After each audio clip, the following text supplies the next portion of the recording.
find myself wondering what did happen to the last 10. I ran away with my life, fast forward, never turn back again.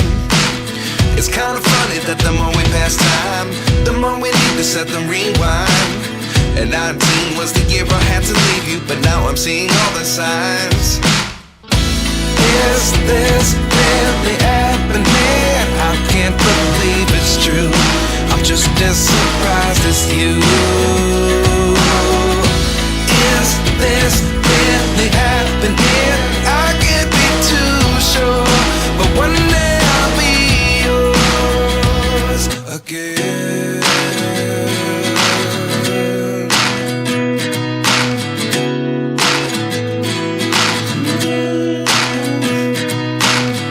Life lessons come one in a dozen. The other 11 get something from nothing.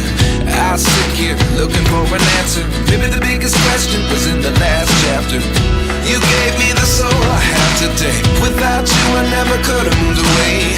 But now I seek what you teach. I do believe I